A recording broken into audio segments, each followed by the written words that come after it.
Konvensi Wina tahun 1975 tentang keterwakilan negara di dalam hubungan dengan organisasi internasional dari karakter universal. Konvensi Wina 1975 dikenal sebagai konvensi mengenai hubungan konsuler, yang merupakan sebuah perjanjian internasional yang mengatur hubungan antara negara-negara dan misi-misi diplomatik mereka. Konvensi ini disusun dalam rangka memperbarui dan mengklarifikasi Konvensi Wina 1961 yang sebelumnya mengatur hal yang sama.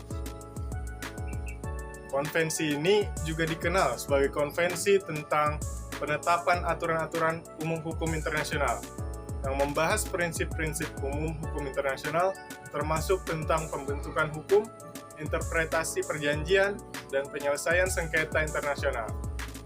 Ini merupakan salah satu dari serangkaian konvensi Wina yang membentuk landasan hukum internasional yang penting. Tujuan utama dari Konvensi Wina 1975 adalah untuk memperjelas dan menguatkan prinsip-prinsip yang diatur dalam Konvensi Wina 1961, yang termasuk mengenai kebebasan dan kekebalan bagi pejabat diplomatik dan konsuler. Konvensi ini juga mencakup aspek lain dari hubungan diplomatik dan konsuler, seperti pembentukan misi-misi diplomatik, tata cara pengangkatan pejabat diplomatik, dan perlindungan harta milik misi-misi diplomatik.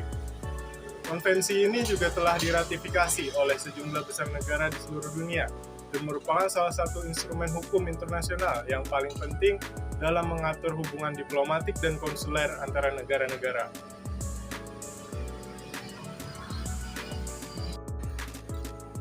Sebelum masuk ke bagian misi, kita harus mengetahui dulu apa itu organisasi internasional dan keterwakilan negara atau perwakilan negara.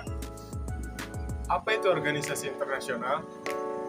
Organisasi internasional adalah suatu organisasi yang dibuat oleh anggota masyarakat internasional secara sukarela atau atas dasar kesamaan yang bertujuan menciptakan perdamaian dunia dalam tata hubungan internasional. Dalam membentuk organisasi internasional dibutuhkan kesepakatan bersama, di mana kesepakatan dibuat antara pihak-pihak atau negara-negara yang melakukan kesepakatan memiliki visi misi yang sama. Terus apa itu keterwakilan negara? Representation of state adalah peran aktif negara sebagai wakil terhadap negara lain. Keterwakilan negara selalu dikaitkan dengan salah satu fungsi perwakilan diplomatik. Contohnya sebagai wakil resmi negara dalam menghadiri undangan negara atau penerima dalam kegiatan-kegiatan khusus, dan sebagai simbol negara penerima di negara pengirim untuk membuktikan perwujudan dari keterwakilan negara sendiri. Keistimewaan dari perwakilan negara dalam Konvensi Wina 1975 ini mencoba untuk membuat prinsip-prinsip umum bagaimana sebuah organisasi internasional juga memiliki keistimewaan, sekalipun terbatas pada saat melakukan tugasnya di negara lain. Akan tetapi, hal ini tidak dapat berjalan dengan lancar sehingga derajat dan para anggota yang bertugas dalam organisasi internasional bergantung kepada negosiasi dan perjanjian antara organisasi tersebut dengan negara penerimanya.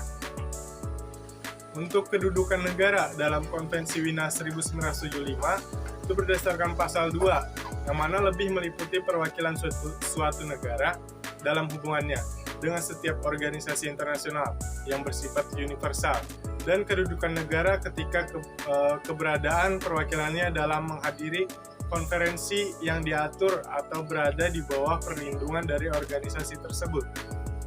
Untuk kekebalan dan keistimewaan pejabat organisasi internasional dalam konvensi ini dibagi menjadi dua, yaitu kekebalan dan keistimewaan yang diberikan organisasi internasional yang bersifat permanen kepada pejabat negara. Dan yang kedua, kekebalan dan keistimewaan yang diberikan kepada pejabat organisasi internasional yang bersifat sementara, yaitu delegasi suatu negara yang dikirim oleh negaranya menghadiri suatu acara yang diadakan oleh organisasi tertentu atau untuk menghadiri konferensi tertentu. Seorang perwakilan dari negara anggota mempunyai hak untuk membuat misi permanen atas izin organisasi internasional. Fungsi dari misi-misi tersebut antara lain, yang pertama, menjamin perwakilan dari negara pengirim kepada organisasi. Yang kedua, menjaga hubungan antara negara pengirim dan organisasi. Ketiga, bernegosiasi dengan dan di dalam organisasi itu sendiri. Yang keempat, memastikan aktivitas dan melaporkannya kepada negara pengirim. Kelima, memastikan partisipasi dari negara pengirim dalam kegiatan organisasi. Keenam, melindungi kepentingan negara pengirim dalam kaitan dengan organisasi. Terakhir, mempromosikan realisasi tujuan-tujuan dan prinsip-prinsip organisasi dengan bekerja sama dengan dan di dalam organisasi. Sedangkan untuk negara non-anggota, berhak membuat pengamat misi permanen jika mendapatkan izin dari organisasi dan sesuai dengan fungsi pada pasal 7, yaitu pertama, menjamin dan menjaga perwakilan dari negara pengirim dan menjaga kepentingan yang berkaitan dengan organisasi itu sendiri. Kedua, memastikan aktivitas dan melaporkannya kepada negara pengirim. Ketiga, mempromosikan kerjasama dengan organisasi dan melakukan negosiasi.